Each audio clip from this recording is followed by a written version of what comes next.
What's up, guys? Welcome to the Writer, Director, Creator podcast, where I sit down and interview today's leading writer-directors of films and creators of TV shows. Today, I had the special privilege to sit down with my longtime friend, Rebecca Eskreis, writer-director, USC Alum, and now director of the soon-to-be-distributed film, What Breaks the Ice, starring Sophia Hublitz and coming to a theater near you. I hope you enjoy our conversation and learn tons from her journey. Let's start at the beginning. Tell me about the script and the writing process. Sure. So the script is called What Breaks the Ice. It's a feature-length script. I started writing it, I'm embarrassed to say, over the summer of 2014, actually, and wrote a first draft over that summer and then kind of just put it away because I got a really intense job working for Jonathan Demmy, the amazing film director. And I really didn't have much time to do anything else but work on his movies for about 2 years. I did do some of my own writing still on the side, but mostly I put that particular project away for close to 2.5 years. And so as far as the writing process goes, you know, the two main characters, Sammy and Emily, didn't really change much from the first draft. And there are still a lot of scenes that I wrote that I kept. But I think the narrative thrust of the story is what most evolved when I picked up the script again and did a second and third draft on it. After working with Jonathan Demmy. Well, you know, I learned so much on that job, really. There's nothing like watching a master director make movies. So. Yeah, no, absolutely. Where was the inspiration for your story originally? So the summer of 2014 was when the movie Boyhood came out. And I am an enormous Richard Linklater fan. Love his films. And I went to go see one of the early screenings at the IFC Center where he did a Q&A. And I was thinking, and I loved the movie, and I thought the process was so fantastic and clever, really. And I was thinking, well, if I were to write a movie called My Girlhood, what would it be? And I spent a lot of summers from when I was about 9 years old until I was 15. I went to sleepaway camp, which is like a big thing on the East Coast, especially, and particularly in Long Island where I grew up. And I was really thinking about all the conversations that my friends and I used to have when adults weren't around. And that's really where it started. That's awesome. It's so cool to hear. And Richard Linklater ended up becoming involved in the process, in the project. Tell me about that process. Yeah, I was super fortunate. I lived in Austin for 2 years, and in that time, submitted this project for grant support from the Austin Film Society, which he co-founded. And he hosts this really incredible artist intensive at his ranch. And I got invited with this project to workshop it there with other filmmakers, and also with James Ponsoldt, who's an incredible director and gave me some really amazing feedback on the script, which really helped bring it to the finish line, I think. That's so cool. Do you feel like you would have been able to make the feature, or at least make it as good as you did, without that workshop and their input? Definitely not. I mean, I would say it was a combination of the professional mentorship. Also met a fantastic producer, Jay Van Hoy, who also makes incredible independent films. And he gave us such useful advice on the business side of things. And then, you know, having your project associated with such incredible people in the industry helps people become interested in your project and in you. So I was very fortunate that I was able to have that experience and also to learn from them and to get, like, you know, they had such interesting insight into things that I would have never seen in my own work. Yeah, totally. I feel like a theme from your journey is patience. Does that resonate with you at all? Considering, yes, that I finished the script. I guess I finished what became close enough to the film screenplay 5 years ago. So yeah, it's been a long time coming. Yeah. Yeah. I feel like with indie filmmakers, there's always, maybe I shouldn't say always, but a lot of times a lack of patience. I just want to go out and do it. I want to make a film. I want to make a feature, whatever it is. Your first feature was so well supported. Can you imagine what it would have been like to do it the other way before Linklater, before the Austin grant? Were you trying to get this into production? Yeah. In fact, what was kind of cool was because I was living in Austin which is such a unique place to make movies, I think, just because I don't know if I can speak to that truth now because I haven't lived there in 3 years. But when I was living there, I kind of came into having a great group of young filmmaker friends. And we talked about just, in fact, I did do a pass of the script that was set in the Texas Hill Country. And I have a very good friend whose family has a house out there, and he grew up there, and he kind of like helped me with the dialogue to have it not sound like two kids from New England or New York City. And we even found locations we could get for free. We shot a proof of concept out there, which actually we used as a fundraising tool. But we actually had a version of this movie that we were going to go shoot like with our friends in the Texas Hill Country. And then things changed. That's so great to hear because it makes me think of two things that, filmmakers make films. They don't really wait around for names to get attached. But also sort of there's like a quote that I can't remember, like action. I guess it's like Rolling Stone gathers no moss. Like by just going and doing that, it kind of got your process kickstarted. Yeah. And I think also, the movie, it grows as you grow in a way. And even now looking back, because we shot it this fall 3 years ago, I'm like, I've changed as a person. Like, the movie would probably be different if I had waited longer to make it. I'm a different person. I've lived through life experiences. And so I think it's also like, when you make your film is also kind of a time capsule of who you are at the time that you make it. And I think about that a lot. Yeah. It evolves with you. It like changes and stuff as you go. Do you feel like it changed after you shot it in the editing process? Did it continue to evolve? Absolutely. In fact, we had a finished cut of the movie that we were going to start sending around to film festivals right at the beginning of January 2020. And we were really happy with that cut. We were like, this is the finished movie. This is the movie that we're going to put out in the world. And then there was COVID. And so there was nothing to do. And so I was like rewatching my movie being like, is this the best movie I can make? And I reached out, and then all of a sudden, all these successful people that I usually can't get a hold of were like suddenly available to like sit and watch a cut of my movie. Wow. And give me feedback. And there was a producer I had worked with when I had worked with Jonathan. He's a really seasoned producer in many capacities and a really smart and nice person. And I reached out to him and I asked him if he would watch the film and give me his thoughts. Cause I was like, we have time now. And he actually gave us a great note about the opening sequence, about like the first 15 minutes of the film, which then led to me calling my editor, who's usually so busy. And she's like, I'm doing nothing. So then we went into like this whole thing where we recut the beginning of the movie. And wow.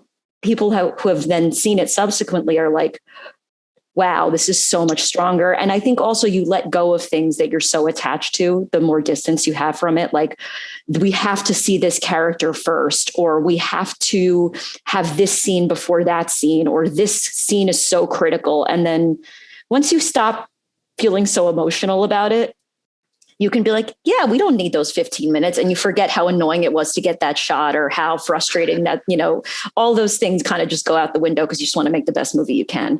Yeah, that's so good to hear. It's super encouraging because if you don't get that, people think you're crazy.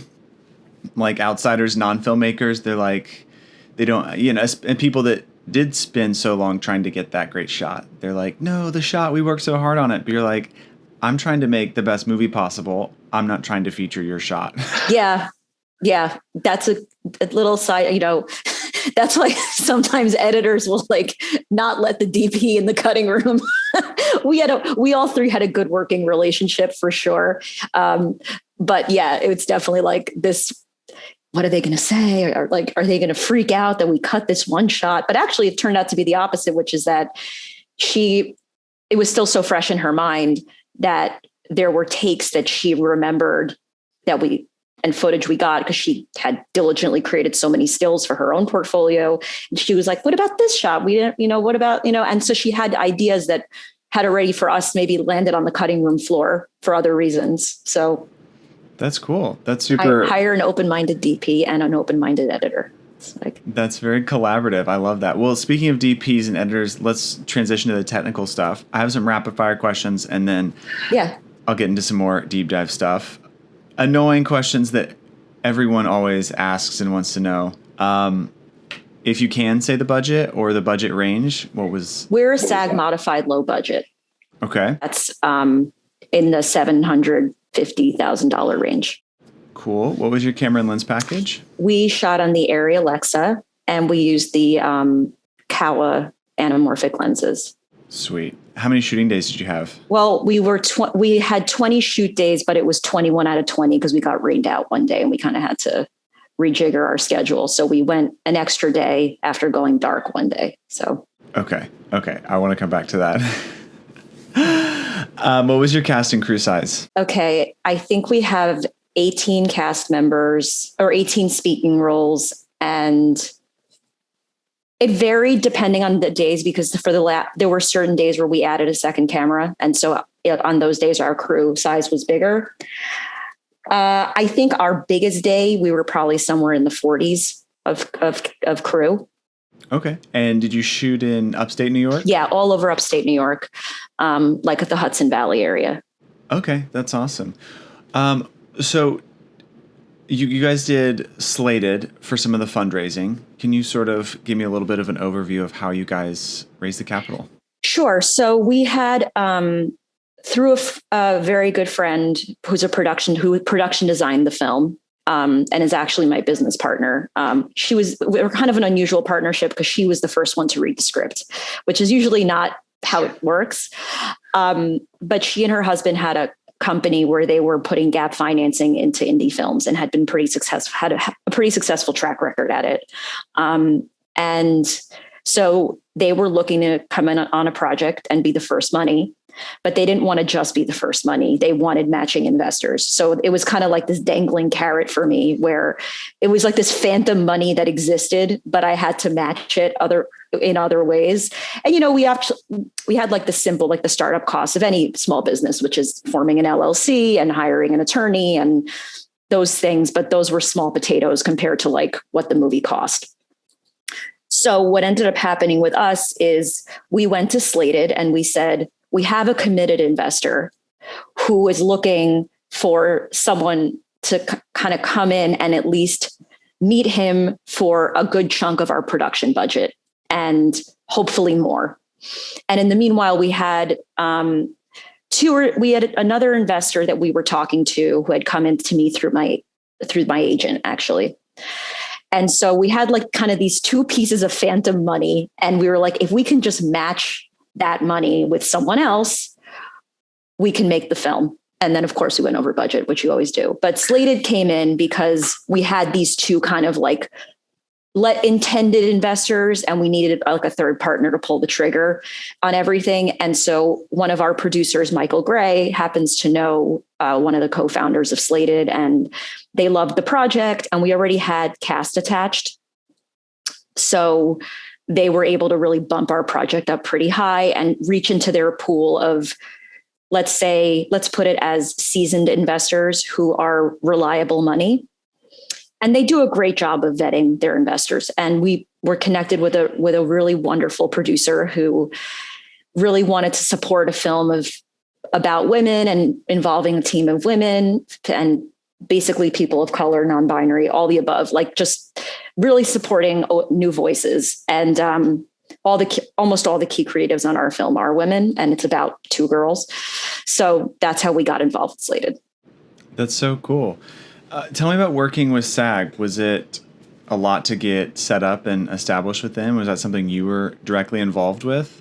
I am so grateful that I was not involved with that. SAG is a challenge, and that was not during COVID. I mean, during COVID now it's really difficult. And of course they're doing their job. They're protecting their clients, they're whatever they're called. I guess they're clients, they're members, performers. Yeah, look, SAG, don't underestimate the expense of SAG. And that's all I'll say on that, because you're going to end up paying your actors more than you want to.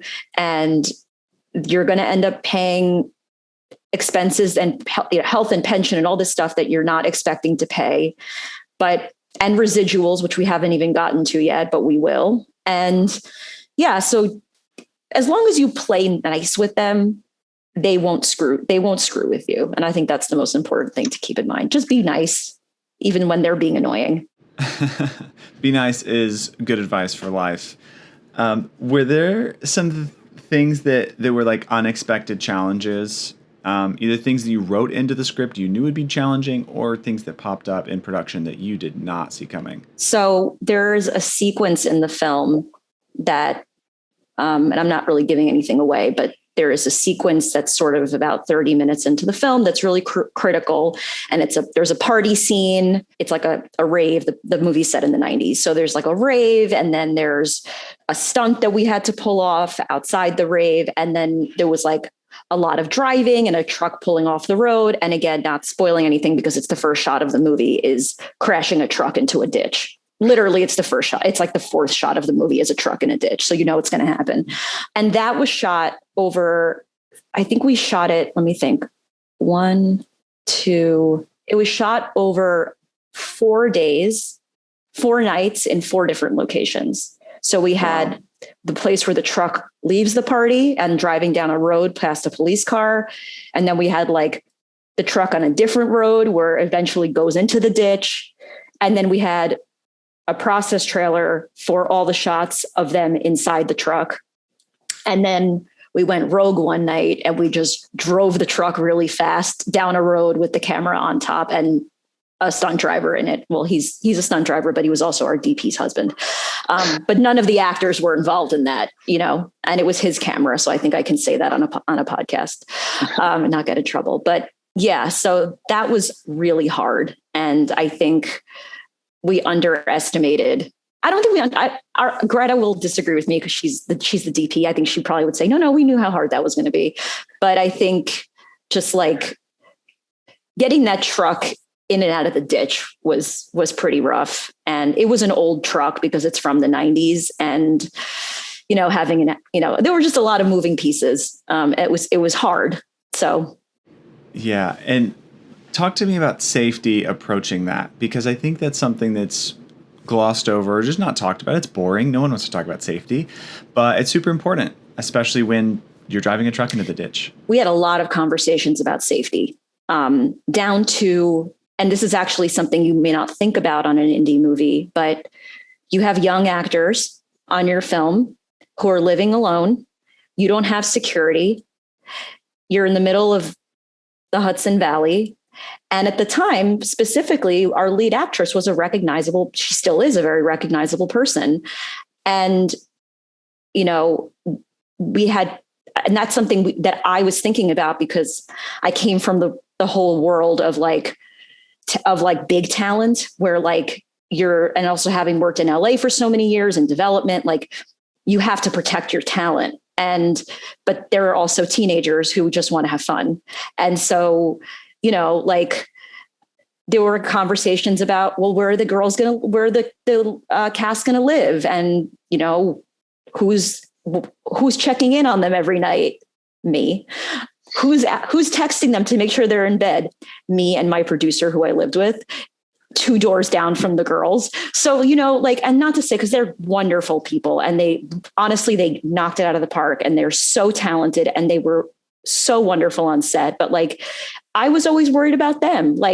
Who knows what creepy person is going to recognize them. And so anyway, but it all turned out fine. But as far as safety on set, we had a really wonderful key grip who made it very clear that he was going to walk away if we didn't do things in ways that he felt were safe.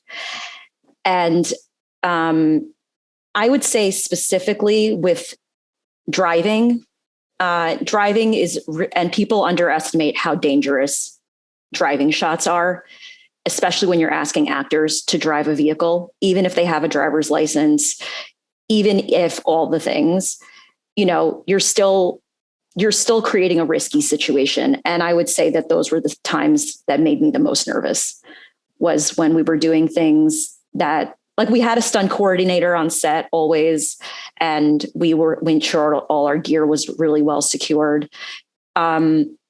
but you also have to worry about your crew. And sometimes like people get caught up in the moment and they want to pull something off that looks really cool. And then suddenly like you have a tow truck pulling a truck out of a ditch and your producer almost gets his foot run over. And you're like, what is happening right now? You know, or like I find out that someone was driving a truck to set with the brake line torn. And it's the kind of stuff that can make you lose your mind. And so luckily, thank God, everybody was fine. But I think that we all learned a lot about trying not to get so caught up in getting the shot that you're doing something dangerous. But I think for the most part, we were really diligent about that because it's my first feature. And I actually we did have a conversation, which I led the conversation, which we don't want our careers to be over because we are trying to make a movie, you know? Right. And I think that's really the most important thing to always take away.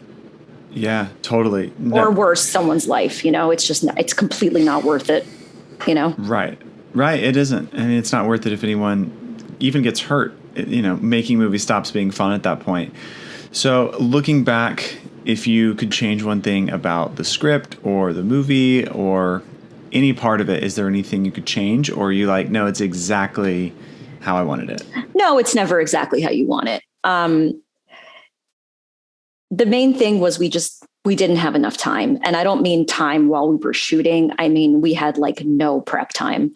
And it's funny because I've subsequently done some smaller projects during COVID and people are always like, oh my God, we're making this short film in 2 months. And I'm like, dude, we put a feature together in like 3 weeks. Like, oh my gosh. And one part of the finance story I didn't tell you is we had another investor, a big investor that dropped out and we had already decided to go ahead and then we're scrambling to get, so that's how that whole other piece of it started. So, you're always scrambling and people, I don't know, what would I change about the film itself?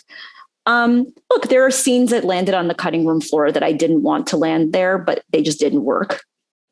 And I say a scene that no one knows existed is better than a bad scene. Yeah. And that was really my philosophy about cutting the movie. And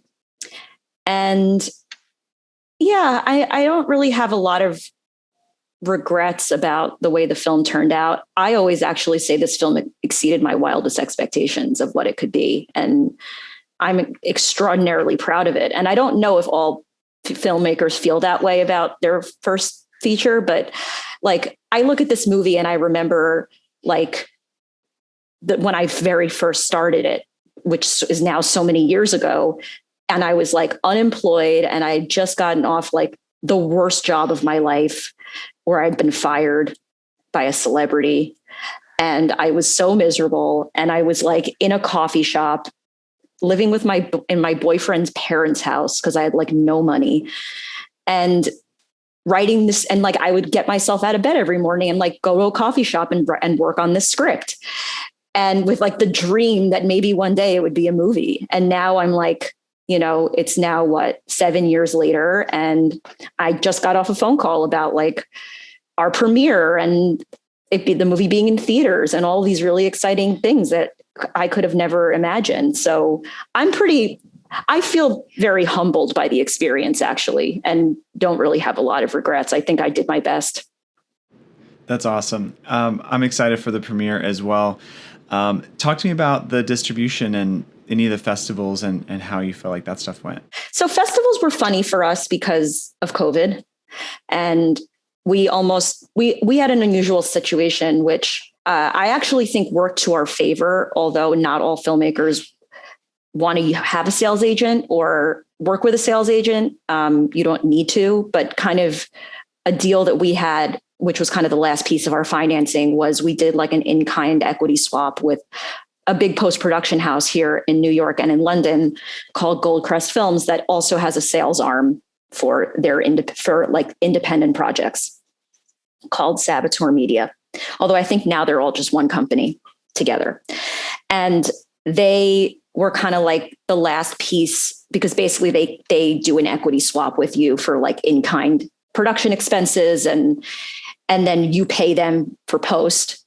And then they also represent you for sales. So I pitched this meeting like, no joke. It was like 10 days before we started shooting, and they came on board. And so before we had shot a single shot, we had a sales agent already on board for the film, which is pretty unusual for an independent film without any known names attached. But I think for us, it was the right choice because we didn't really have a big, beyond finishing costs, we didn't have a big post budget, like for a post supervisor. I mean, it was really just like me and Meg, the production designer, and like a handful of the producers when they were available to come help out with all that stuff. So that being said, we kind of decided, let's just try to sell the movie because we weren't going to get to play an actual festival.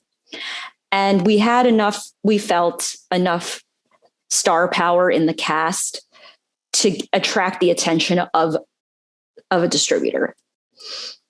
And so but at the same time, COVID made everything so complicated because companies were like completely confused about what to do. And that's why there were like all these movies from like 15 years ago just popping up on Netflix and Amazon all of a sudden, because there was like no new content because nobody wanted to buy anything new.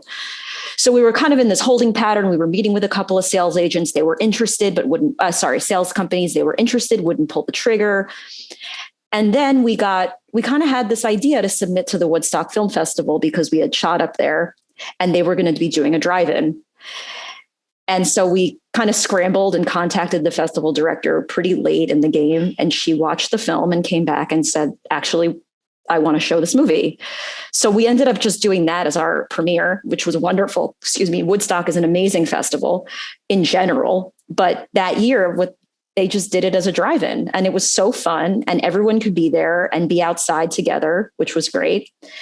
And then shortly thereafter, things started to slowly begin ramping up as soon as like the idea of the vaccine coming out and all of that stuff. And so one of the distributors that we had worked with that was like kind of, we were between a dance of a couple different places, and one came back to us like pretty enthusiastically, like we really want to move forward with this. And so that's how we got our distributor on board. That's so cool. That's every story is different, I feel like, and that's really intricate. And I've never heard of this in-kind equity swap. So that's really fascinating. Yeah, we were very lucky. It's kind of a small program that they do as part of their big business. And I hope we make it worthwhile for them. I hope we make them some money. Yeah. I feel like with making a film, you're just like, I want to like, I hope my actors are proud of this. And like the people that gave us money are like happy that they gave us money. Yes, exactly. Yeah. Well, so now that your first feature's out of the way, are you looking ahead to what's next, or are you still trying to get this to where it needs to be? Yeah, I have a couple other things in the works. I have a pilot that I wrote that my agent is trying to get people interested in. So we'll see what happens with that. And I have a writing job to write a TV movie, which whatever pays the bills. I'm excited about it. It's fun. Sweet. It's like, It's kind of like my film is so like, it's like feels so like dark and big and like overwhelming. And this is just, I'm like, oh, this will be fun. It's like a TV movie. It's a thriller. I'll have a good time with it. And then I can direct it if I want to. So I'll see where I'm at when that happens. And then I have other projects that I'm like kind of still developing. But yeah, as far as like my next feature, I don't know what that is really. And I don't know, I haven't, with other projects I'm working on right now, like I've been leaning more towards TV just because I've been kind of lately attracted to more open-ended stories and doing more character exploration. But I also think I'm a bit exhausted from this process, and I'm waiting for the next thing to call me to write it as a feature and to care as much as I cared about this movie, if that makes sense. I mean, not that I don't care about No, you have to care a lot. But I think a TV series, what's kind of cool about it is hopefully someone's interested in it and you don't have to do it alone. Yes. And that's my hope is to not, I mean, I'm not saying I'll never make an independent film again. I hope I do, but it's a lot of your life for one thing. For sure. And it's a lot of like compromise. Like living with your parents or boyfriend's parents. And like, it's such a mental challenge as well, because when you're at a coffee shop writing it, you're just like, this is shit. It's never going anywhere. I'm the worst writer in the world. And then hopefully you read your pages and you're like, okay, it's not complete shit. Right. Pretty much. I usually prefer to reread with a glass of wine, so I'm less critical of myself. Yes. But yeah, definitely. That's the truth. Yeah. Well, I'm super excited to see your film. And I will definitely go see it in theaters, even if I have to wear a mask. But I'm just so glad theaters are open again. I took my kid to his first movie, and we saw Space Jam 2, and he liked it. I think he liked the popcorn more, but that's fine with me. I love popcorn too, so I'm just glad that the cinematic experience has returned, and we can do that again. Yeah, absolutely. And I think, the one thing I will say, though, is like, it's hard. And I used to hate when people would say, if you just believe in yourself, anything's possible. And I actually don't think that's true. But I think that if you can't, there's no one way to go about getting a movie made, and to just be open-minded about the process, I think. Yeah. And someone asked me a question a long time ago that I want to ask you, and there's not a right or wrong answer either, but what do you say, like, when, like, giving up, like, did that go through your mind? And I'm sure it did at some point, but like, how seriously did you consider it? And what do you say to yourself and to other people when you're on that ledge? I think it's really important to have good people in your life to listen to you when you're having those moments, because they were the ones that talked me back off the ledge, because I definitely had my very dark moments in this whole process, and with my career in general. Like, I joke that, I mean, I truly believe in entertainment, you kind of have to just like fail upwards. It's like, there's like, it's called show business, not show friends. And there's a reason for that. And I finally feel like I crossed over into working with good people eventually, but it took me a long time. And what felt to me in my life a long time. I'm 37, and I include the good people, like all the folks I worked with on my movie, all the people I worked with Jonathan Demmy were amazing people, but I think, yeah, you're going to have those moments. And you're also going to go through like shit in your life that sucks. That's going to make you want to quit everything. My brother died in the middle of making this movie, and I've so sorry. Told you. Yeah. And it was insane. I was like, about to go into like the last week of our first mix, and my brother died, and I found him dead. And like, he was my best friend. And I'm like, my whole world fell apart on me. Meanwhile, I'm so stressed out about a movie, and my 30-year-old brother died. And so like, those experiences too, where you're just like, I can't get out of bed in the morning. And finally I remember like it was probably like 3 weeks. We just stopped doing everything with the movie. Actually, I'm wrong. We had just done color correction, and we had like all these actors coming in like 2 weeks to do ADR. And I was like a total zombie. I couldn't tell you what day of the week it was. But I said to myself, I got up that morning, I took a shower, and I said, for the next 6 hours, all I'm going to think about is this movie. And, and one of the co-stars of the film had flown in from LA, and she was here for 2 days, and we went out to dinner, and we went out for a drink. And I was like, tell me about your life. I don't want to talk about my life. Tell me what's going on with you. Distract me, And so that's going to happen too, where you have like these major life events that cause you to reevaluate things beyond your movie, because you're so in that process of trying to get this thing done. And sometimes those can be just as scary and uncertain as like just the sheer doubt in yourself of whether you should be doing this. So I think just knowing that the way that I kept going was I just had to really surround myself with good people who reminded me why I was doing this in the first place and how hard I had worked to be there. Yeah. Yeah, totally. I feel like growing up and going through film school, you hear the stories of like the wonderkins like Citizen Kane, who's like, or I mean, Orson Welles, who's making Citizen Kane at 24. And you're like, okay, I have to make a feature by 24.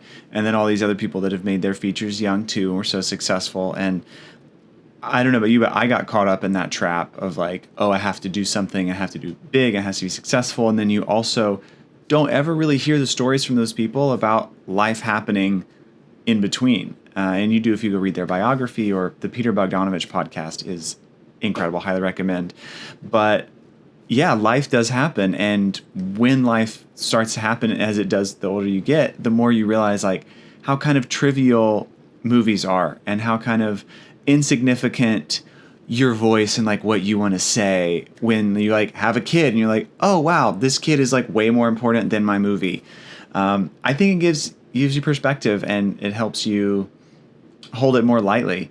There's this quote on the Warner Brothers lot it's in one of the sound mixing studios from Howard Hughes, I think. Howard Hawks, definitely not Howard Hughes.